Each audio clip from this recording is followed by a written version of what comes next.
नमस्कार। स्वागत है आपका Mahabharat a complete saga season 1 में। पिछली बार हमारी चर्चा हुई थी कि कैसे पांडव और उनकी मां कुंती लाक्षागृह से बचकर एक भयानक जंगल से गुजरे। हाँ, जहाँ भीम का सामना हिडिंब राक्षस से हुआ, उसका वध हुआ और फिर हिडिंबी से विवाह के बाद घटोत्कच का जन्म हुआ। बिल्कुल। और फिर महर्षि व्यास की सलाह पर वो अपनी पहचान छिपाकर ब्राह्मणों के वेश में एक चक्र नाम के एक नगर में रहने लगे। हाँ, आज हम जानेंगे कि एक चक्र नगरी में पांडवों के सामने कौन सी नई चुनौती आई। एक ऐसी चुनौती जिसने मतलब पूरे शहर को दहशत में रखा हुआ था। और जहाँ पांडवों को अपने क्षत्रिय धर्म और छिपी हुई पहचान के बीच एक बहुत मुश्किल चुनाव करना था। चलिए इसी पर गहराई से बात करते हैं। तो पांडव एक चक्र नगरी में एक ब्राह्मण परिवार के घर में शरण लेकर रह रहे थे।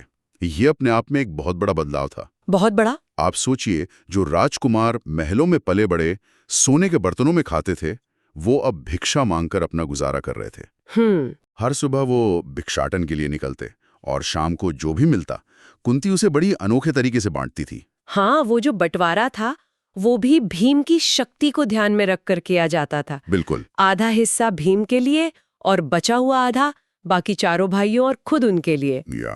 ये दौर उनके लिए सिर्फ एक मजबूरी नहीं था, मतलब पहचान छिपाना तो था ही, पर ये उनके कैरेक्टर बिल्डिंग का एक बहुत जरूरी अध्याय था। आप इसे एक तरह की ट्रेनिंग कह रही हैं? हाँ बिल्कुल, एक तरह की अनिवार्य विनम्रता की ट्रेनिंग। राजपाट और सत्ता से दूर आम लोगों के बीच रहकर वो उनकी तकलीफों को, उनके डर को पहली बार इतने करीब से समझ रहे थे। सही बात है। और ये अनुभव उनके भविष्य के शासन की, आप कह सकते हैं, नींव रखने वाला था। बिल्कुल। लेकिन उस शहर की शांति पर एक बहुत बड़ा खतरा मंडरा रहा था।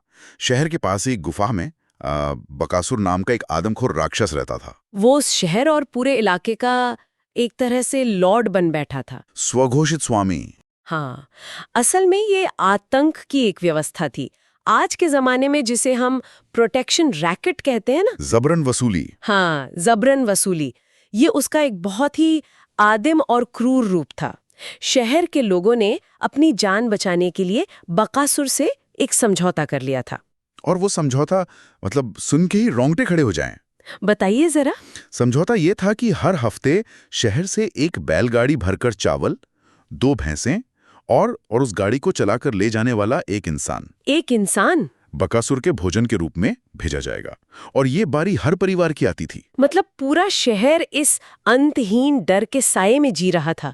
हर कोई बस ये इंतजार करता था कि आज उसकी बारी ना हो। और इसी डर का सबसे दर्दनाक रूप पांडवों ने एक दिन अपने मेजबान ब्राह्मण के घर में देखा।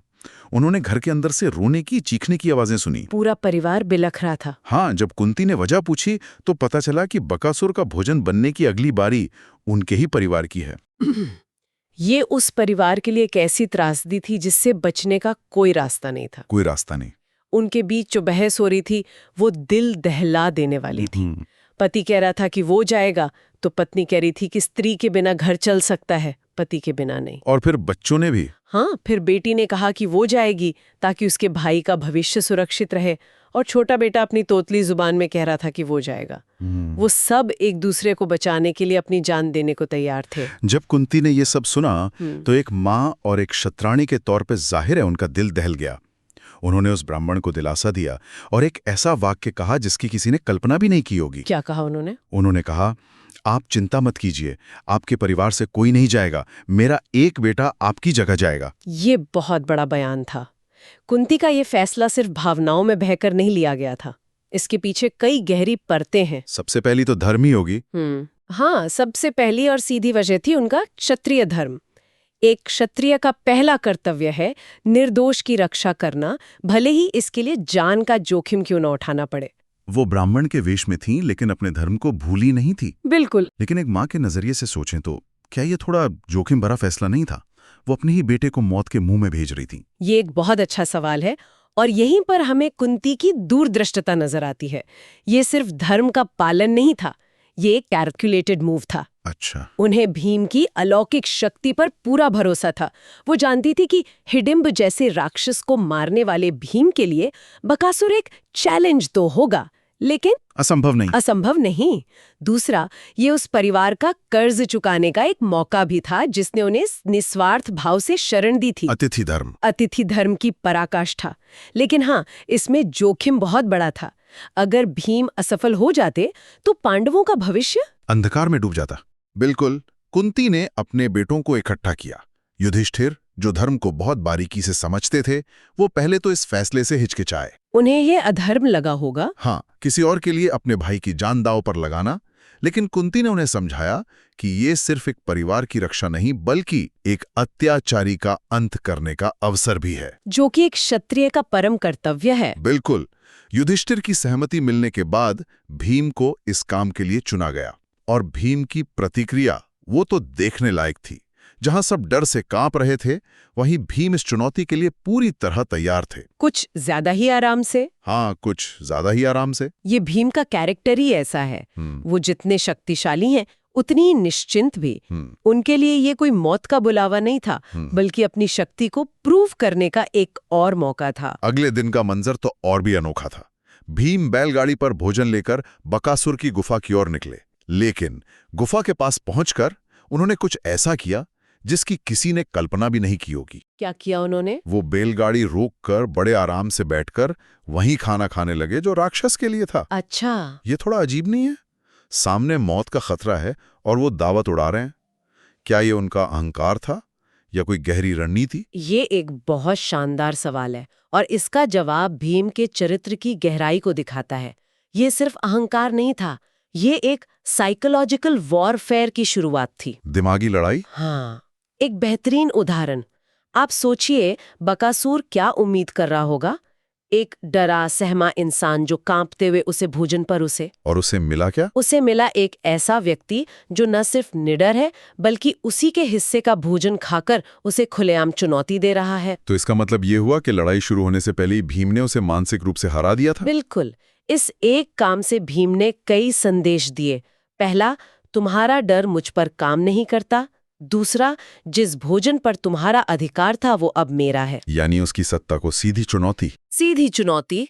और तीसरा, उन्होंने बकासुर को इतना गुस्सा दिला दिया कि वो सोचने समझने की हालत में ही नहीं रहा, और क्रोध में लिया गया हर फैसला अक्सर गलत होता है। भीम यही नहीं रुके, वो जोर जोर से राक्षस का नाम लेकर उसे ललकारने लगे।